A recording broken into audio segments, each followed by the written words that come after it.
Chapter 19, Bear and Bull. 3 teams, A, B, and C. We were the C team. Sunjo, me, the film crew, and Holly, led by Zopa, Yogi, and Yash. I guess the brothers had not hitched a ride to find a job on the mountain. They already had a job. Zopa had hired them to help him get Sunjo to the summit. And I think the C stood for covert, not third, because we were getting the first summit shot, not the last, and somehow we were supposed to keep all of this quiet. The night before, Josh and Thaddeus hadn't told us to outright lie to the other climbers, but they came pretty close to it.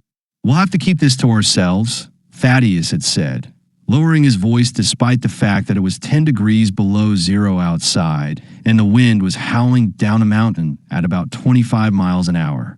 It wasn't likely someone was standing outside the flap eavesdropping. Thaddeus is right, Josh agreed. Some of the other climbers are real head cases. There'll be a fight over who goes first. It's ridiculous, but it's the same every year.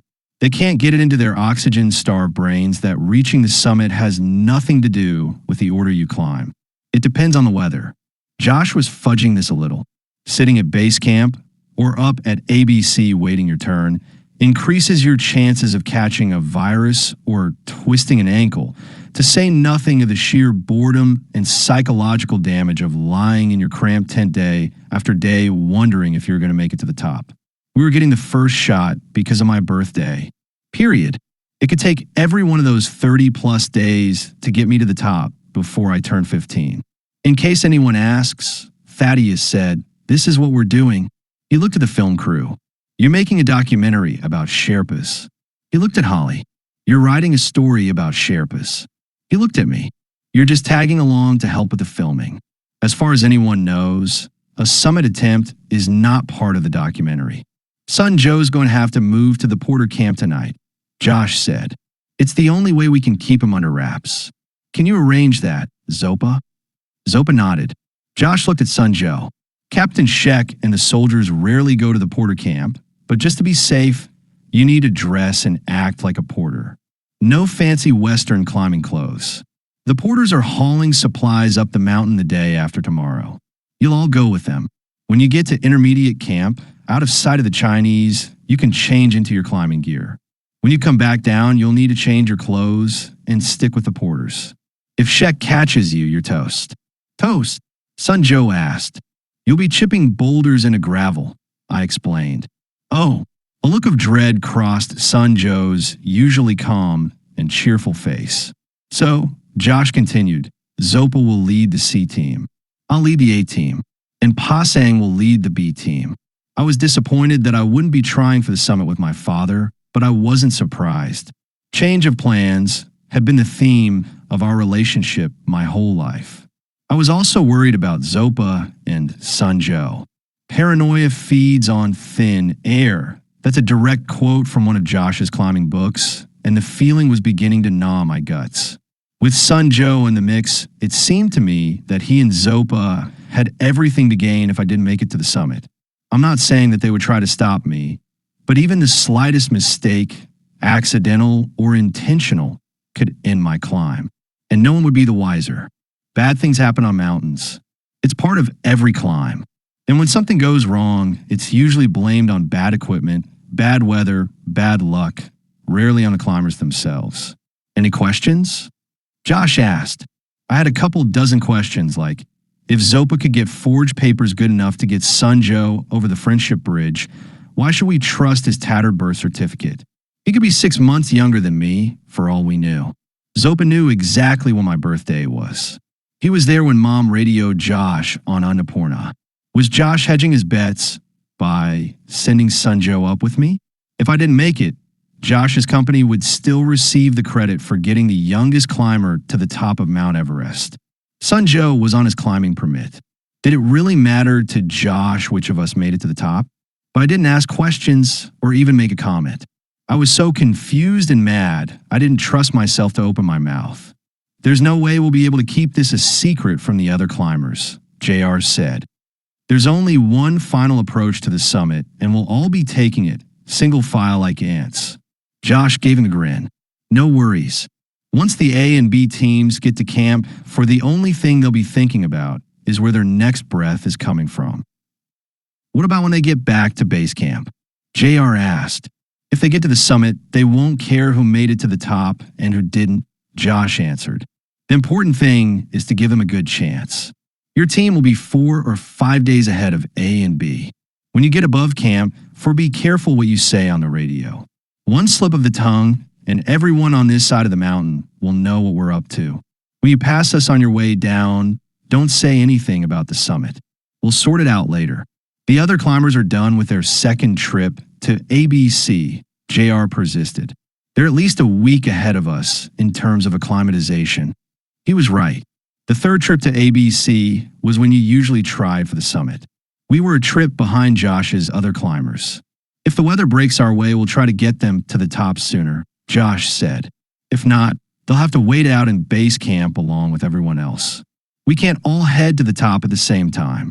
There isn't enough room, which meant the other climbers could be sitting at base camp for another 6 weeks before getting their shot at the summit. And I knew that would not sit well with them. I had a lousy night lying in my sleeping bag, thinking of all the ways Zopa and Sunjo could sabotage my summit try if they wanted to. It was a depressingly long list. Late the next morning, when I finally poked my head out of my tent, a light snow was falling. I got dressed and went over to the mess tent, where I found Zopa and the film crew talking quietly about the shift in the documentary. Or were they talking about me until they saw me walk up? Josh was sure right about that thin air paranoia thing. Are you sick again? Zopa asked. Don't you wish, I thought, but told him that I had never felt better in my life. He didn't look like he believed me. I dished up a bowl of oatmeal, then took a seat at the table next to them. We had the tent to ourselves, except for the cook cleaning up after the breakfast rush. As soon as you finish eating, JR said, I'll show you how to use the camera. Why? Because there's a decent chance that Jack, Will, and I won't make it to the summit. Someone has to get it on film. They were all strong climbers. It hadn't occurred to me that they might not make it to the top. We'll try, Jack said, but you never know. This is my third trip to Everest, JR said. The closest I've gotten was just above Camp 6. The weather turned us back, and that was it. I'll give you one of our mini cameras. He looked at his watch. We'll meet you in Zopa outside HQ in 15 minutes, then head over to the Porter camp to shoot some footage. They got up and left the tent. I looked at Zopa. Have you seen Josh? He took some of his team up the mountain to practice climbing techniques. I must have looked a little annoyed because Zopa studied me for a moment, then said, How do you feel about your father now that you have spent time with him? I haven't really spent much time with him, I answered, dodging the question. Zopa sipped his tea, then said, He can't help himself, you know. What do you mean?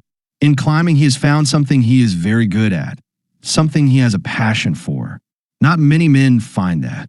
But what do you do when you get too old to climb mountains? Zopa laughed. Most climbers do not get old.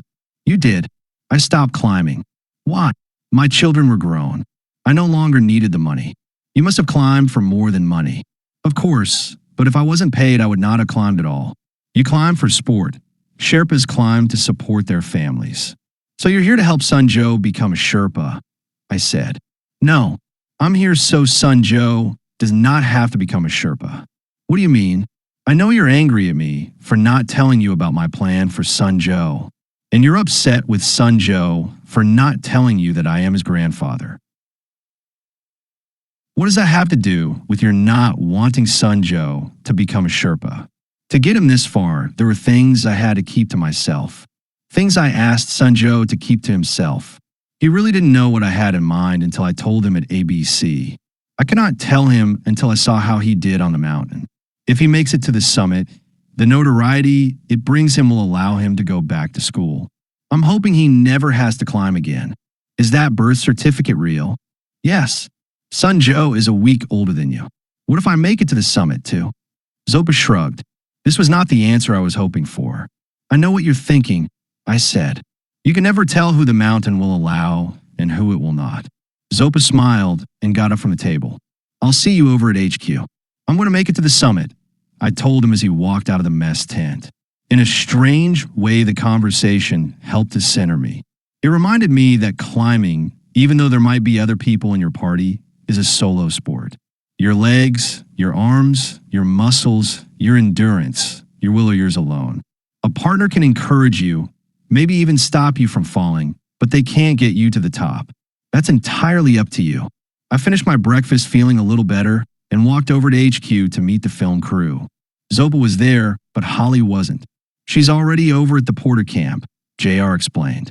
Dr. Krieger had some meds for Sun Joe, but didn't want to take them to the camp herself. Captain Sheck would find that suspicious. Doctors do not treat porters. Holly took them over for her. I guess I wasn't the only one being transformed by the mountain. Holly had undergone a remarkable change since we got up to ABC, and it was clear by JR's attitude that I wasn't the only one to notice. Her voice was still a little shrill, and she still wore her garish clothes, but she had taken care of me at ABC, and now she was looking after Sun Joe. I don't think she would have done that the first day she got at base camp. JR handed me a small camera about the size of a sandwich. I know it doesn't look like much, he explained, but it's reliable at high altitudes, and it takes pretty good video. Not as good as the one we've been using, but hauling the big unit to the summit is a pain in the ass. He showed me how to zoom in and out, how to frame a shot, how to use the built-in microphone, and how to change the memory card, which held about an hour of video. You have to be pretty close to pick up a voice, Jack explained, especially if the wind's blowing. Whoever's talking will probably have to shout. Consider the camera yours until the climb is over, JR said. We have another one we'll take to the top if we make it that far. You need to practice with it. The hardest part is hitting the little buttons with gloves on. So practice with gloves. If you take off your gloves above camp, 5 of your fingers will fall off, and you'll be pushing buttons with your nose for the rest of your life. Pleasant thought. What am I supposed to be filming? I asked. The story, Will said. What story? That's the big question, JR answered. And part of the fun. And the mystery, Jack added. Josh hired us to film you, JR continued. Now Sun Joe's been added to the mix, which changes the story. If you and Sun Joe don't make it to the summit, the story will shift again. It might be about how you didn't make it. What stopped you? It might be about the friendship between you two, which was pretty shaky at the moment, but I didn't tell JR that. Or Sun Joe and Zopa, or you and your father. The point is that we won't know what the story is about until we know how the story ends. All we can do now is film details. When we get done, we'll piece the documentary together like a jigsaw puzzle, which is exactly how Vincent at GSS taught me to put a story together. He wouldn't let me write a word until I'd finished my research. Hold the story inside until you were ready to burst. He made me write my research notes on 3x5 cards. On each card was a scene, a character note, or a detail from my research. When you do your research, write down whatever interests you, whatever stimulates your imagination, whatever seems important. A story is built like a stone wall. Not all the stones will fit. Some will have to be discarded, some broken and reshaped. When you finish the wall, it may not look exactly like the wall you envisioned, but it will keep the livestock in and the predators out. I wondered if Vincent would accept the documentary in place of a moleskine, but I doubted it. It would be great, JR continued, if you could write down your shots. It's not easy to do, especially at high altitudes, but it would help us when we edit. If you can't write them down, Jack suggested, you can record what you're doing on the microphone. From a distance, the Porter camp looked neat and prosperous. But as we got closer, it became clear that it was neither. It seemed that everything in it was made out of cast-offs, as if the porters hung around after the climbing season and collected the leftovers from our camp and put it in theirs. There were a couple of shacks that had more flattened tin cans nailed to them than wood. The tents were sewn together from bits and pieces of other tents. The yak halters were made from frayed climbing ropes. The camp had a different smell to it as well. Dung, wood smoke, and the old palm oil that the porters cooked their food in.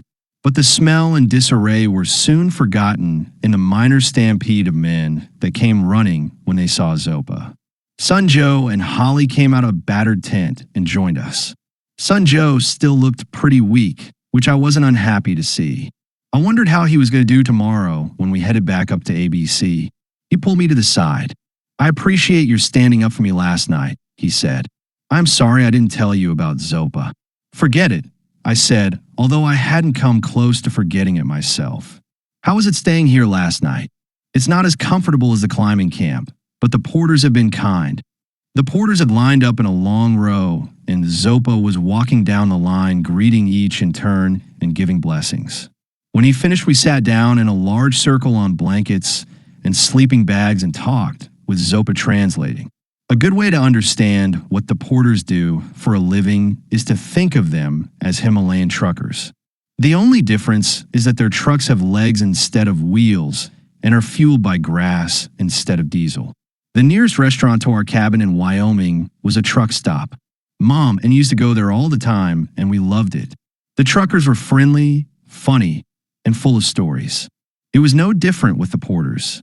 I got so involved in their stories, I completely forgot about using my camera. The porters were from all over Tibet and Nepal and spent 9 months out of the year away from home. When they weren't hauling gear up Everest and other mountains, they were guiding trekkers or moving supplies at lower altitudes. Most of the younger porters wanted to become climbing Sherpas because the money was better. The older porters seemed satisfied driving their yaks in spite of the hardships. They told us stories about falls and getting lost. But the most grim story was related at the end of the day by an old porter named Gulu, who was from the same village where Son Joe was born. Gulu knew Son Joe's mother well and claimed to have taken Son Joe on his first yak ride when he was a baby. The porters and Sherpas were spread out over thousands of bear miles, but there always seemed to be connections like this between them. On the way back to Camp JR, said that Gulu's story was compelling, but he couldn't use it in the final documentary.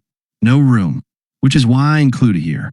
Vincent taught me that what makes a story unique is not necessarily the information in the story, but what the writer chooses to put in or leave out. When Gulu was a young man, he bought a beautiful yak bull from a distant village.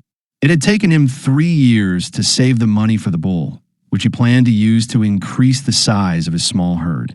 It was a long distance to the village where the yak was being sold, Gulu said, shaking his gray head.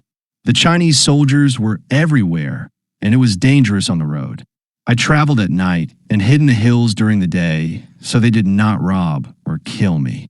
It took him so long to get to the village that he was afraid the bull would be gone when he got there, either sold to another buyer or killed by the soldiers for food. But the bull was there, he said, and more magnificent than I remembered. His hair was as dark as a moonless night. His back was as straight as a floor timber and as broad as I am tall. He laughed. The owner regretted the price we had agreed upon and tried to raise it. They argued for 3 days. In the end, Gulu gave the owner all the money he had and a promise to bring him the first 2 calves the bull produced the following year. All of this took too long, Gulu explained. The weather had turned bad. To complicate things, I now had a yak with me that had been pastured for over a year with very little exercise. He was weak in the legs from being penned. I had to stop often for him to rest and eat. The other difficulty was that I had no money and I myself had to scavenge for food. He decided the only way he would make it home before he and a yak starved was to take a shortcut through the mountains. He had heard about the shortcut, but had never traveled it. At first, the route was good. It was far enough from the roads so that I could travel during the day without fear of soldiers. Then the path started to rise. The weather worsened the higher we climbed. The snow was deep. I should have turned back. He grinned and shrugged. But I was young and foolish, and I continued to climb, driving the bull before me. They reached the shortcut's summit and started down the other side. Gulu confident now that he and the bull were going to make it home safely. But as he was looking for a place to sleep, an avalanche roared down the mountain and buried him alive. I was so cold, Gulu said with a shudder. More cold than I had ever been in my life before or since. I remember thinking how unfair it was that the avalanche hadn't killed me when it struck. I waited for death in that cold, dark place, wondering how long it would be. After a while, I felt a tugging on my right arm like a fish nibbling on bait. At first, I didn't know what it was. Then I remembered the bull. When we reached the summit, I had put a rope around his neck to keep him close. It wasn't a long rope, 2 meters, maybe a little shorter. He was close, and he was alive, but was he above me or below? The snow was so tight around me, I didn't know if I was face down or face up. I could have been standing on my feet for all I knew, or upside down on my head. We all laughed, but being buried alive isn't funny. I'm not sure why, Gulu continued, but it seemed important to reach the bull, to touch him one last time, to apologize for taking him from the safety of his pasture. I started to pull myself along the rope. It was slow and painful work. The farther I got up the rope, the harder the yak pulled, sometimes smashing my face into the ice before I could clear it away. Perhaps the bull is free, I thought, standing on the surface, tethered by the man beneath. I finally broke through, gasping for breath. The bull was on the surface, but he was not standing. As I examined him, he kicked me several times, but I was so numb I barely felt it. My beautiful bull had 2 broken legs. I felt shards of bone sticking through his flesh. There was only one thing to do. I unsheathed my knife and cut his throat. The bull took a long time to bleed out. Gula watched with tears freezing to his cheeks. 3 years of hard work and sacrifice lay at his feet, bleeding into the snow. But there was no time for sorrow, he told us. I had to get back to my village. If I didn't, my family would have to pay the debt of the 2 calves. But first I had to survive the night. He slit the yak open, pulled his guts out onto the snow, then climbed into the body cavity to warm himself. Early the next morning, my sleep was interrupted by a violent shaking. I thought the yak was slipping down the mountain. I put my head outside the carcass, and I don't know who was more surprised. I or the bear pulling my precious bull down the mountainside. It reared up on its hind feet and let out a heart-stopping bellow that shook every bone in my body. I was certain I would be eaten, but I was saved by the Chinese army. For soldiers had been tracking the bear and caught up to it just as it bellowed. They fired and missed, but the bullets were enough to frighten the bear away. It lumbered up the slope and disappeared into the trees. All I had to do now was contend with the soldiers, Gulu said. But I didn't think this would be a problem. I had no money. If they wanted the yak for food, they were welcome to it. As they reached the carcass, I crawled out from my bloody shelter. When they saw me, the soldiers screamed like frightened children and threw down their rifles. Before I could speak, they ran away. After Gulu returned home, he heard a rumor about 4 soldiers coming across a yeti feeding on a yak. A few weeks later, there was a story about a cow giving birth to a full-grown man. How did you pay for the calves? JR asked. Gulu smiled. I sold the soldiers' rifles. There was enough money to pay for the calves and to buy a new bull. He was not nearly as magnificent as the one that gave birth to me, but he was a good breeder and increased my small herd tenfold.